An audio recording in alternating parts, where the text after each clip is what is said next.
ভর্তা আমাদের সবারই পছন্দ, বিশেষ করে আমার তো ভর্তা ছাড়া চলেই না। প্রতিদিন কিছু না কিছু একটা ভর্তা করতেই হবে। আজকে আমি নিয়ে আসলাম কুমড়ো পাতার ভর্তা রেসিপি। তো চলুন শুরু করা যাক আজকের আমাদের এই রেসিপিটি। আর কোথাও যাবেন না, আমার সঙ্গেই থাকুন।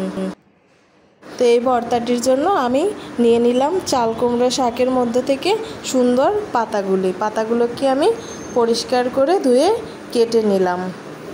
আর সাথে নিয়ে নিলাম কয়েকটা কাঁচা বাদাম। এইদিকে চুলোতে কড়াইটা বসিয়ে দিলাম আর দিয়ে দিলাম কিছুটা পরিমাণ তেল।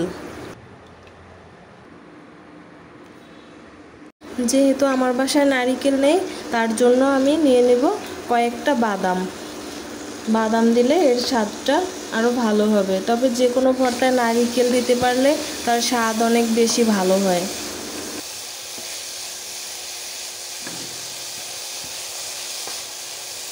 এগুলোকে আমি একটু বেশি সময় ধরেই ভেজে নেব, কারণ একটু লাল লাল করে ভাজি হলে এর সুন্দর একটা ঘ্রাণ বের হবে আর খেতে দারুণ লাগবে। ভাজি হয়ে গেলে আমি এগুলোকে নামিয়ে নেব। আর এইদিকে কয়েকটা শুকনো মরিচ ভেজে নেব।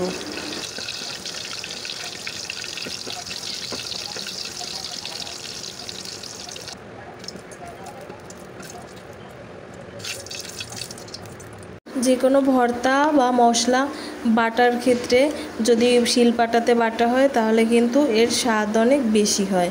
তো এই ভর্তার জন্য আমি নিয়ে নিলাম শুকনো মরিচ, কয়েকটা রসুনের কোয়া আর কিছুটা পরিমাণ সরিষা। সুন্দর করে এগুলোকে আমি এখন বেটে নেব।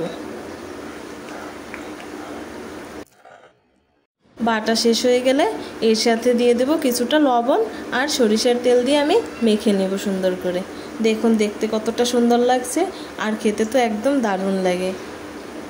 দেখুন রেডি হয়ে গেল আমাদের আজকের ভর্তা রেসিপি।